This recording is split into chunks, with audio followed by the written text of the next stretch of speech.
Hello everyone and welcome to Pyanodon's Mods. This is Otaku Showboat, and in this tutorial I'll be going over borax processing all the way up to the production of boron.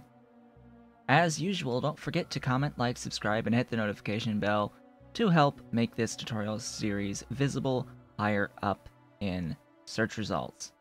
You can also follow me on Twitch at twitch.tv/otakushowboat, follow me on Twitter at otakushowboat, and visit my website at otakushowboat.com.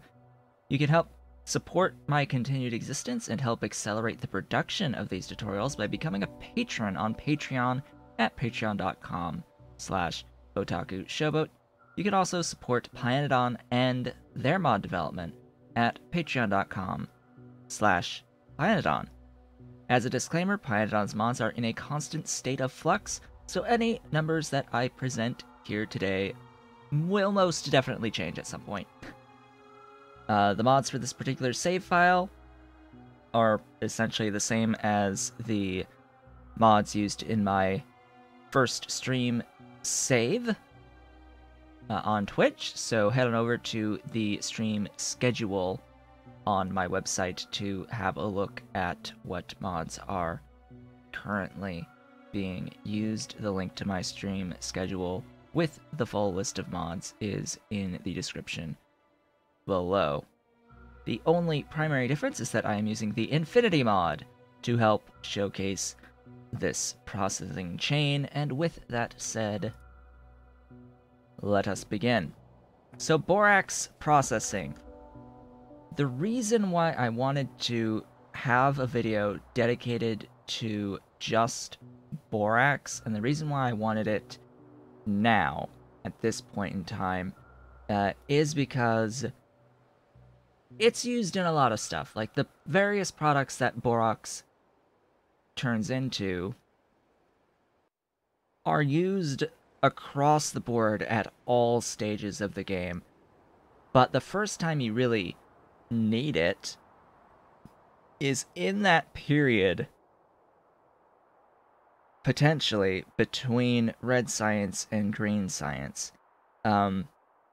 Once you have started up your automation of red science, you are technically then able to pick up techs at red science that, for processing metal into molten metals and then casting molten metals, that will require borax. That will be the first time that you see borax being used as an ingredient in ore processing chains, other ore processing chains. In particular, you get access to molten iron really, really early. So that's why I wanted to have this tutorial now, so that we can discuss all the other complications that arise with having borax production, because, yeah, you're going to need borax for casting and creation of molten metals.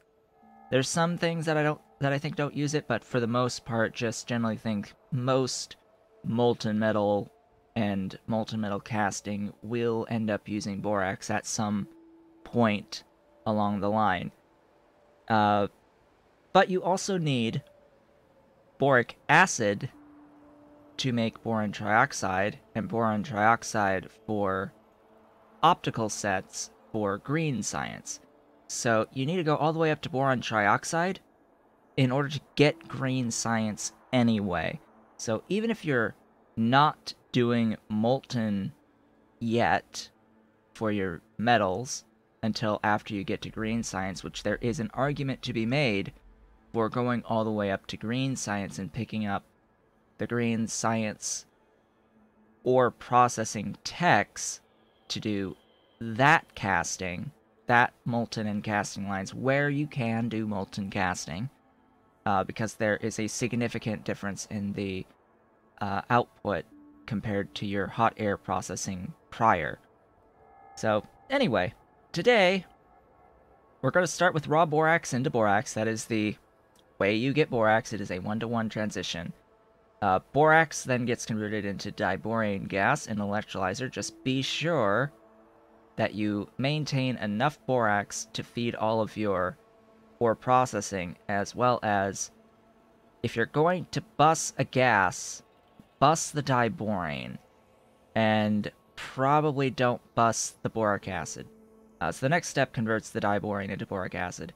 Boric acid it's 1 diborane into 5 units of boric acid, so just the difference in density is gigantic, which means it will always be a better idea to bus your diborane through your liquid bus and make boric acid locally wherever you need it. Boric acid has a few specific uses, but to continue the chain, it gets converted into boron trioxide, and boron trioxide has a bunch of things that it's also used for, in particular optical sets for green science, and optical sets are also needed for things like laser turrets, which are needed for molybdenum mines, as well as for a specific laser part that you actually get by... So you have to make laser turrets, and then you deconstruct laser turrets to get a laser module that gets used in, like, later nanotech science stuff. Which, a little odd, that, but, anyway. Moving on. Boron trioxide can be converted into a couple of other things that involve boron. Boron carbide, which will be used for some Mark III stuff, etc. And we'll talk about that when we get there. And this is an end product for the most part. And boron trioxide in ball mills can be converted into dust. The only thing dust is used for is to go into mixture, and the only thing the mixture is used for is to go into boron. So think of boron trioxide as converting into either carbide or boron, or just straight boron, with a couple of intermediary steps to get to the boron.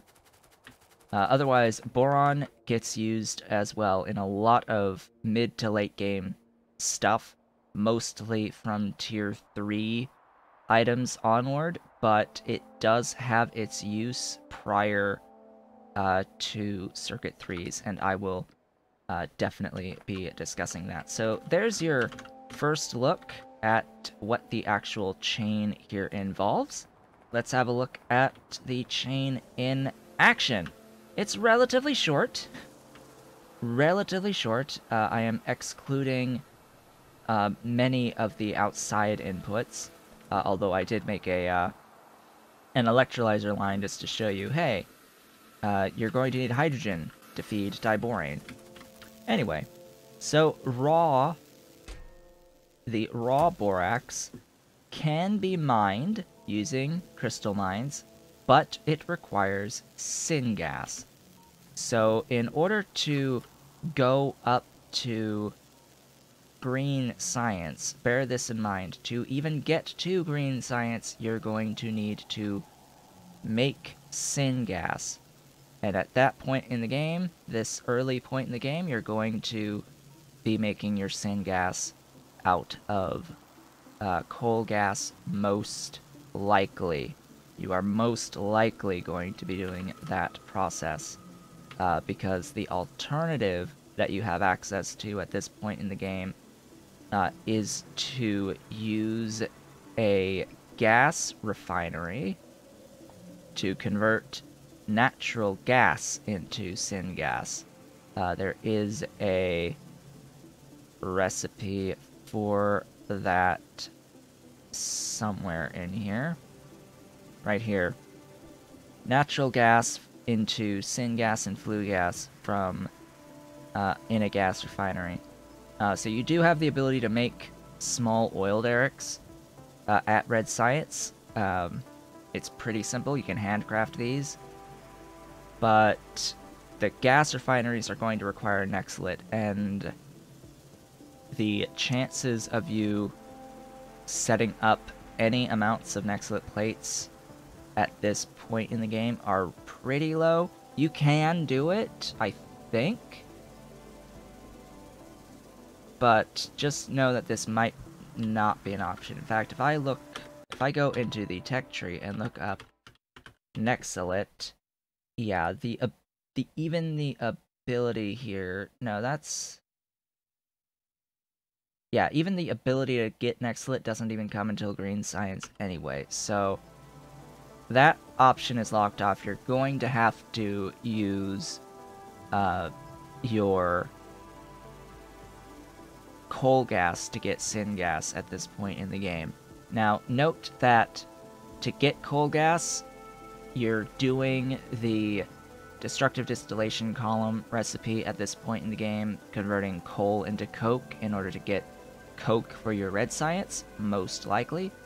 There's another recipe that becomes available to you that is a direct conversion of coal to coke that you should also be doing, but you want to maintain your coal to coke in the DDC because it also gives you a source of tar and coal gas, and you can convert the tar into more coal gas and convert the coal gas into syngas, in which the syngas actually feeds back a little bit of tar that forms a little bit of a geometric series there to help perpetuate itself going forward.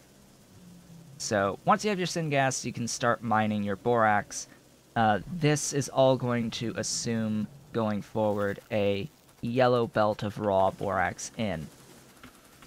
From here, at this point in time, it's 11 Mark 1 washers to convert a yellow belt of raw borax into actual borax. You will have to deal with the tailings, and as I just said, you do not have the recipe until you hit Green Science to actually convert tailings into Nexalit, which is really what you should do with tailings.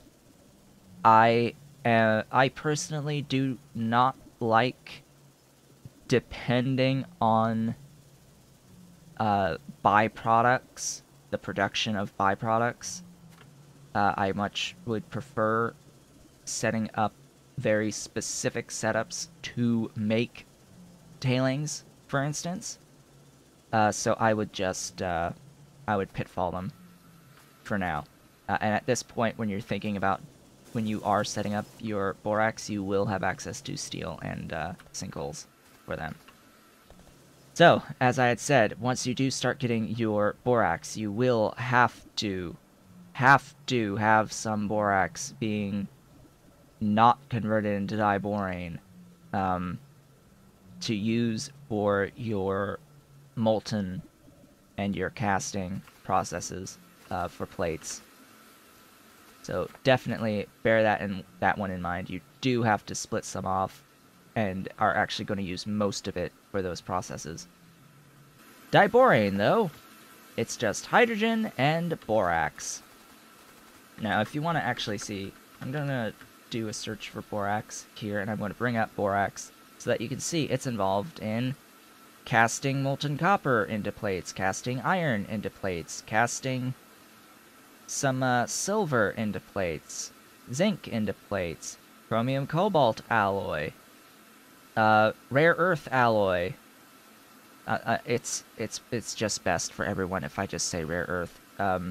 It's neodymium iron boron alloy, and that is actually the correct way of saying that. It's rare earth, like rare earth. The alloy is used to make rare earth magnets, which is again here borax. Borax is involved in all of this. In fact, the alloy here, it's going to need boron. Hint. It's used in molten aluminium, molten chromium, molten copper, molten iron, molten lead, molten nexalit, molten nickel, molten silver, molten tin. It's used for a lot, as well as diborane, so definitely bear that in mind. As speaking of diborane is used... you actually get a little bit of it back when you make boron, so also bear in mind there is a bit of a loop there when you do get some diborane back out of boron, a geometric series of feedback there. Of course, it is used for boric acid. It can be burned, but there is no point in burning it. I don't really know why this even exists, because it is useless. Never do this recipe. Never. Never, ever, ever, ever, ever, ever, ever, ever, ever do this recipe. But it's also used in p-doped silicon, and p-doped silicon is used very specifically for items involved in Circuit 2 production. Circuit 2s, and Circuit 2s and 3s. And here's the thing about 3s. You need 2s to make 3s. So definitely bear that in mind. And oddly enough, I don't think you need Circuit 3s for the intelligent units. Oh, you do. Alright. Well, so therefore, Circuit 3s into intelligent units. Intelligent units are Circuit 4s, for all intents and purposes. These are Circuit 4. They use printed circuit substrate 4. So, by virtue of diborane being needed for items involved in circuit board 2s, they're going to be needed. You need the diborane for everything that circuit board 2s becomes, which includes circuit 3s, which includes intelligent units, and everything else. It's a huge cascade there. So you're going to need plenty of diborane. Diborane, as I said, it is a 1 to 5 when making boric acid. So only really make boric acid on site when possible. Boric acid. Let's go here. Boric acid. In the electrolyzers, just add water. It is used for a lot of things. In particular, I see resistor 2s and capacitor 2s, so these are directly used for circuit 2s, therefore 3s, therefore intelligent units. It is used in Nexalit matrix, which is used for Nenbit matrix, which is a lot of Mark IV stuff. Special small parts, in particular, it's going to get used in it's going to get used for the Nexalit processing at high grade, as well as molten nickel processing from pulp 2. So if you're making molten out of nickel pulp 2, you will also need boric acid. There is also nuclear samples. This is for production science packs. There's fiberglass, which is involved in circuit 3s. Graphene sheets for rolls for Mark III equipment, Mark IV equipment. Processors, which are circuit 3s. Condo cores, which are intelligent units. And items for space science as well. So, lots and lots of things that boric acid ends up being used for. And then, of course, saving the best for last, it is directly involved in making drilling fluid 2 and 3. And if you've been watching my stream saves around this videos 70s range, yeah, you'll know that I have been on missions, on a very big mission to get drilling fluid so that I can ground bore ores. What does that mean? Well, it means that you can get ore anywhere in any amounts as long as you have enough drilling fluid, 1, 2, and 3, to mine it. Boron, or raw borax, I should say, requires drilling fluid 1, which is a lot simpler. It's basically water, sand, and copper ore. And copper ore can be ground bored out of lubricant and coal gas. And you can make your lubricant through aromatics for mushrooms and Relesia to feed into that. So, yeah, just note that You need boric acid for fluid 2 and 3 in non-zero amounts, and you will want quite a bit of that as well. So definitely lots of uses for the boric acid, lots of uses for the diborane, lots of uses for the actual borax. And then we get into boron trioxide. Boron trioxide is used for optical sets. Optical sets are used for lab instruments, which are involved for the green science. Directly into green science. So, you need optical sets for this, and it involves boron trioxide. Now, also, just note, laser turrets. In order to make laser modules, you basically deconstruct laser turrets.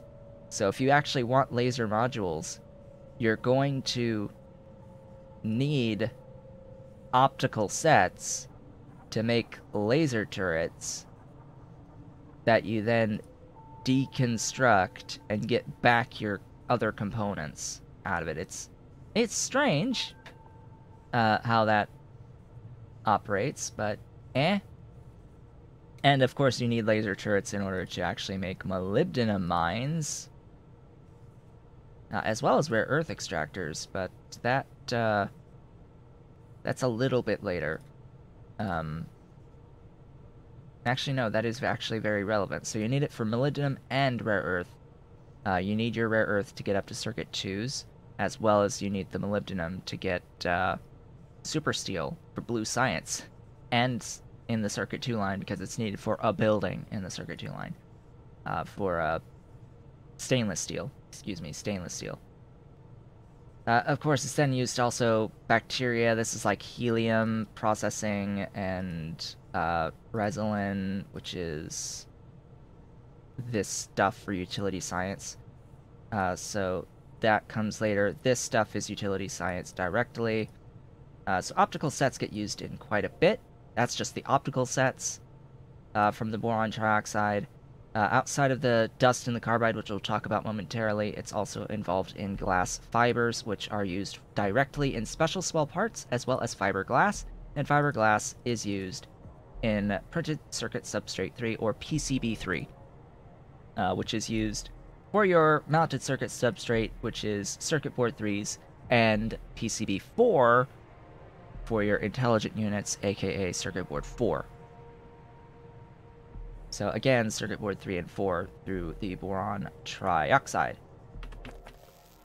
Boron carbide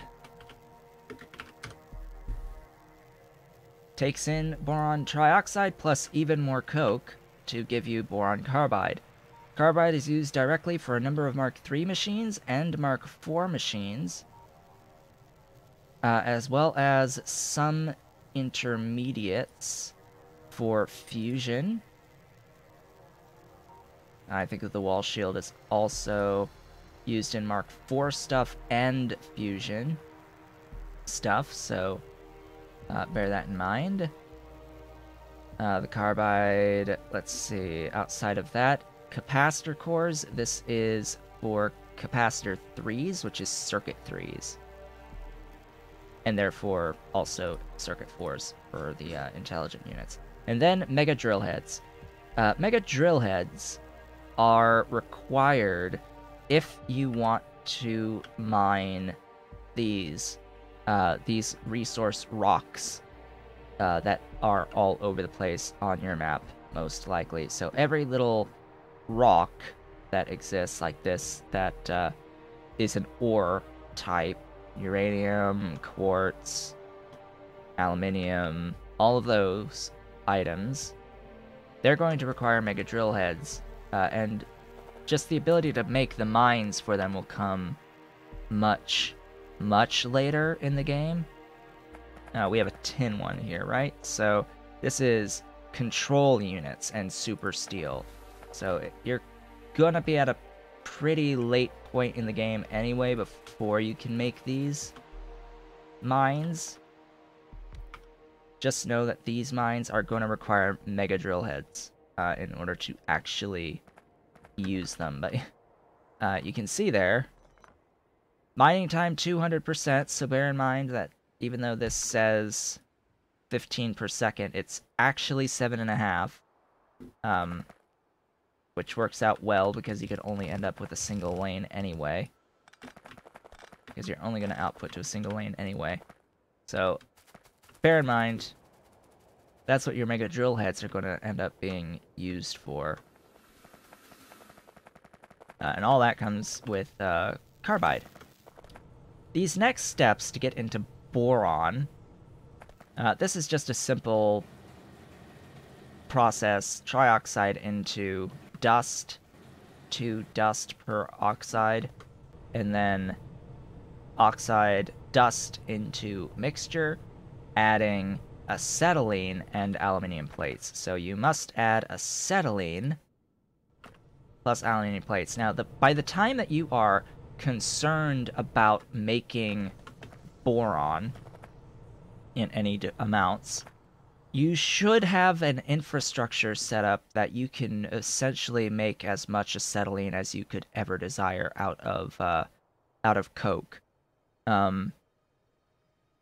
Yeah, just straight up, by the time this becomes relevant, you should be able to, or you should already have automated all of your buildings. And if you've automated your buildings, specifically your mushrooms, as well as DDCs,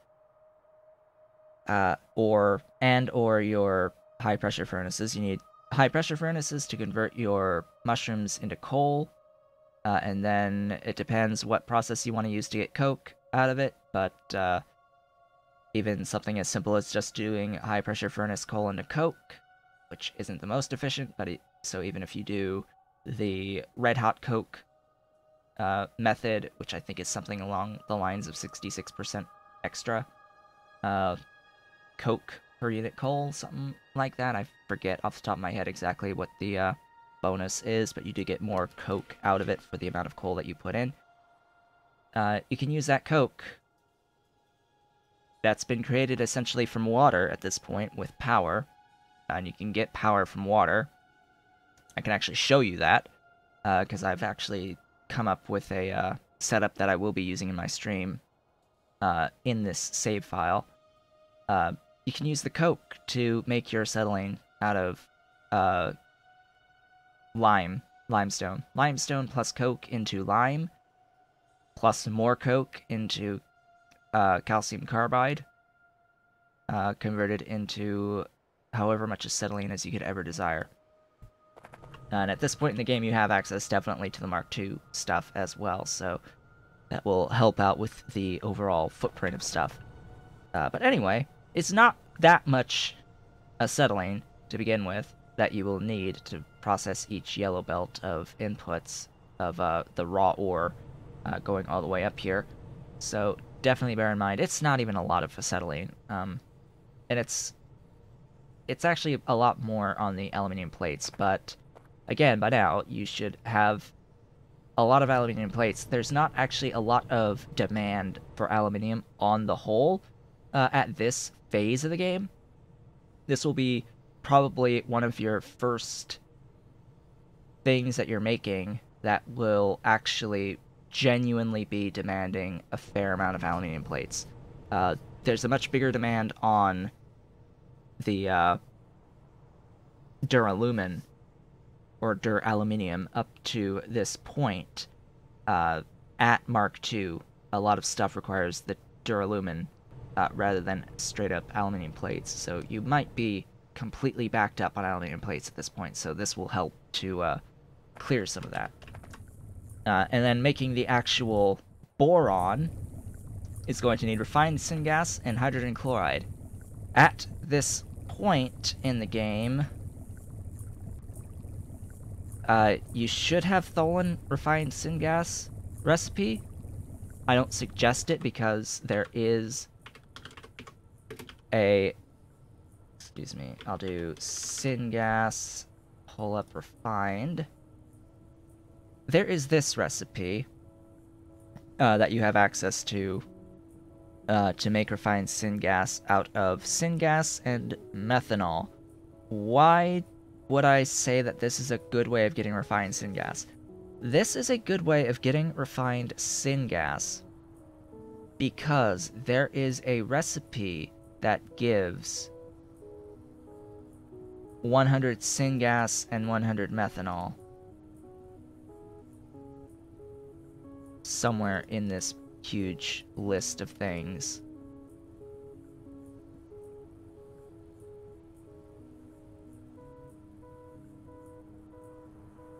Somewhere in this huge list of things is that recipe that I am thinking about.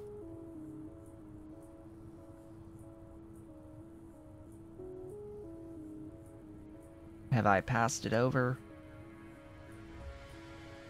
Or am I crazy?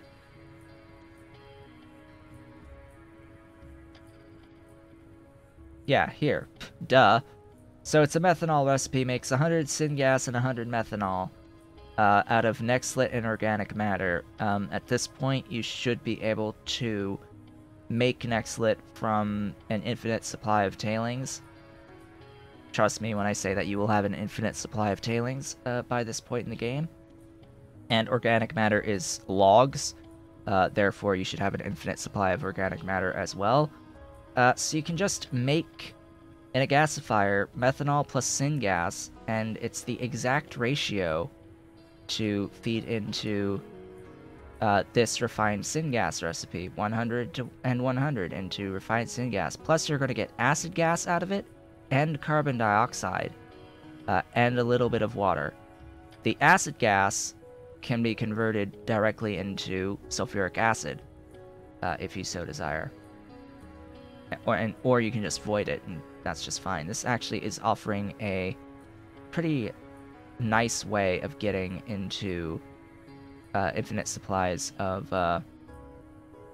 sulfuric acid as well, which is great.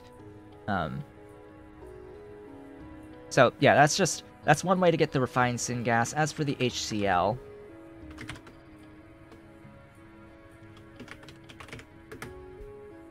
hydrogen chloride.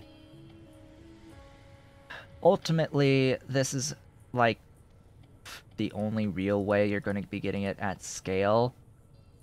This is a useful recipe, phosphine plus saline, but and as well as your sodium bisulfate and sodium sulfate stuff, this will give you some hydrogen chloride, but if you're actually doing it at scale, you will need to spend the lamps to convert hydrogen and chlorine into hydrogen chloride. Hydrogen is free through regular water electrolysis. It's the chlorine that will be a little bit of an issue for you because there's only really two ways of doing it. And one is saline that will give you hydrogen and chlorine in equal amounts. Like, this is fine. But you need a really big setup for infinite supplies of saline water. And you're going to end up with lots and lots and lots of sodium hydroxide. The more convenient method of getting your chlorine will instead be to get your chlorine through tholins, because this way you won't have to deal with sodium hydroxide, you won't have to make a whole ton of mushroom farms to make tar, to make saline, and use all that space. No, instead you can use space for power for tholin production, for tholin plants for chlorine, and split regular water to get the hydrogen that you need to make the HCl. So that is how I would do the HCl. It's tholin-based chlorine with electrolyzed water for hydrogen to make HCl out of that. Just, it costs lamps, so bear that in mind. Also, this will produce a little bit of diborane to feed back into the system. And so that's boron. That's how you get to boron. The actual use of boron is for some fusion, items that are involved in utility science, Mark IV stuff, space science, more Mark IV stuff, rare earth, alloy, into powder, into magnets, into Mark III stuff, and intelligent units, or stuff involved in intelligent units, and at least I think, yeah, here. Stuff involved in intelligent units, more Mark III stuff, and more space science stuff, and some Mark IV stuff. So, yeah, it gets used in quite a bit on the rare earth magnet side of things. And then, of course, you get proton donors. Now, I could have gone all the way up and expanded this chain all the way up to rare earth magnets, but it requires a lot of like other inputs to it and its own chains, and I think that that would be like a mini tutorial in and of itself for setting up the rare earth magnets. Anyway, proton donors. This will be our last little discussion for this video. The proton donors are used in particle accelerator recipes. Particle accelerator recipes use a lot of power if you're using efficiency modules to reduce the amount of power draw. Even with the maximum reduction in power for a particle accelerator, it will still use 20 megawatts to operate for power per building. So bear that in mind. Standard building is 100 megawatts per building. So just bearing this in mind, that they're expensive on power, very expensive on power. Molybdenum plates. This is objectively the best method of getting molybdenum plates. It beats out the actual molybdenum ore processing by a lot. One particle accelerator will give you more molybdenum plates than the entire than an entire yellow belt of input of molybdenum ore. It gives you more than what you get out of the moly plates, and you're going to need a lot of moly plates for super steel in particular. That will be the first time that you come across a huge need for molybdenum plates, will be super steel. Now, as of the recording of this video, there has just been an update. This was actually done by Pyandon live during one of my streams. Pyandon was watching, and I pointed out, hey, this uses a lot of molybdenum plates. And it was cut down a lot. It was cut by 3. So it was by a factor of 3. So it used to be 9 per second to feed a yellow belt of super steel. Now it's 3 per second to feed a yellow belt of super steel. So that is wonderful. And it saves the amount of particle accelerators that you're going to need to make molybdenum plates. But you need proton donors for this. Proton donors are boron plus crystallographic substrate, which is nichrome, rayon, cerium, and propene. We'll talk about that in probably a dedicated video on setting up particle acceleration and what my suggestions are for particle acceleration. But for now, just know that proton donors are very important. You will have access to them in Blue Science, even before Blue Science, but really you'll only be able to make them effectively at Blue Science. So just bear in mind, A, it's the best method of getting moly plates at the moment. B, it is the only way of getting gold plates before Purple Science, so there is the option of doing this, which is actually a higher output than the gold processing line of from Chromium at Purple Science anyway, and it allows you to go into your Circuit 3 chain prior to Purple Science, because the last time I checked, I could be wrong, I'm not an expert yet at the Circuit 3 chain, it was while it was possible to make Circuit 3s before Purple Science, you were limited by the need for gold. So this allows you to really make Circuit 3s prior to Purple Science as an option, which Circuit 3s unlock the ability to make your level 2 and 3 modules. So there's something. Level 2 and level 3 modules happen then. Beacons, I don't think... Beacon. That is Purple Science to get up to Beacon anyway, so... bear that in mind, too. Bear that in mind as well. So, Proton Donors gives you ability to get basically Mark III stuff before Production Science through Circuit 3s. Diamonds.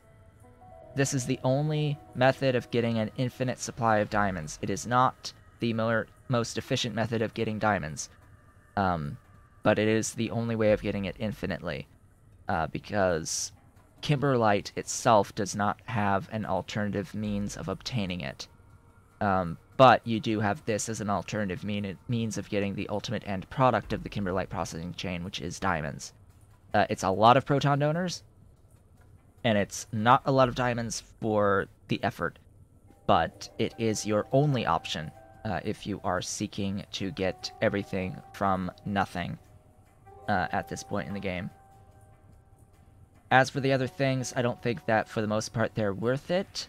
I will note that this is the only way of getting uranium ore infinitely, and it costs gold. Now, you can get the gold out of silver, and you can get the silver out of copper. If you so desire, you can chain that, but I'm getting a little bit too much into all of the particle acceleration stuff when this is a video about boron, so all of that will come in another video at some point much further down the line when it becomes more relevant, likely after doing the Circuit 2 tutorial. But just know, for now, boron is an incredibly important item that you will need a lot of going into a post-Circuit 2 world, leading into a Circuit 3 and beyond setup. You will need a lot of boron. You will need a lot of boron carbide. You will need a lot of boron trioxide. You will need a lot of boric acid. You will need a lot of diborane. And, of course, you will need a lot of borax.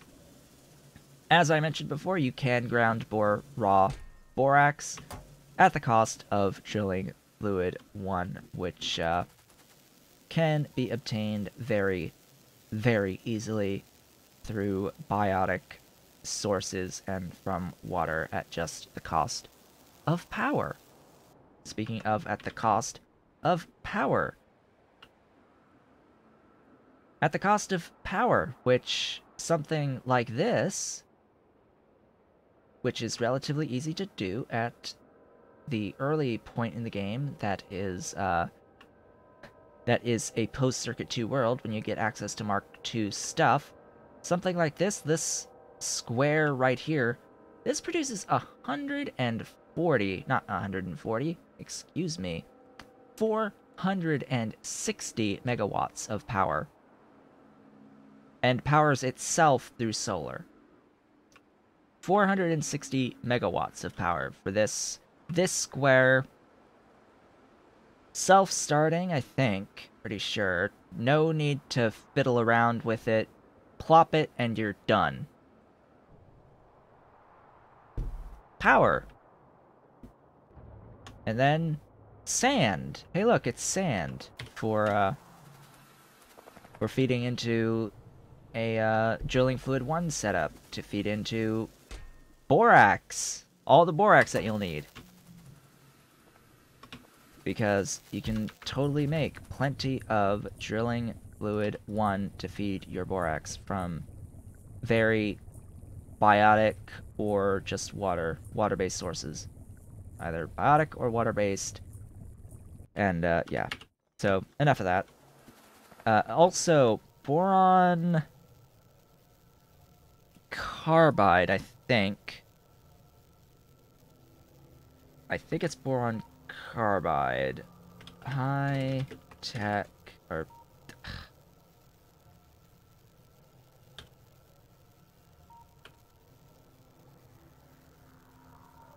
High-tech Pinabots. High-tech Pinabots are going to need items in here that are going to require rare earth magnet stuff. I think also, like, boron carbide stuff, so... Yeah, that's another important thing to note, is these higher-end products of the boron chain are going to be needed for your tier 3 robots as well. So yeah, just another thing to be bearing in mind is better robots will only come by doing all of this processing here. So with that, we have reached the end of this video. I would like to thank you all for watching. This has been Otaku Showboat. Don't forget to comment, like, subscribe, and hit the notification bell to help keep the videos higher up in search results. You can follow me on Twitter at Otaku Showboat. Give me a follow on Twitch at twitch.tv/Otaku Showboat. Visit my website at otakushowboat.com. And you can help support my continued existence and help to accelerate the production of this tutorial series by becoming a patron on Patreon at patreon.com/OtakuShowboat. You can help the further development of Pyanodon's mods at patreon.com/Pyanodon. The next tutorial in this series will be covering tin, the tin ore processing chain. So I hope to see you all then.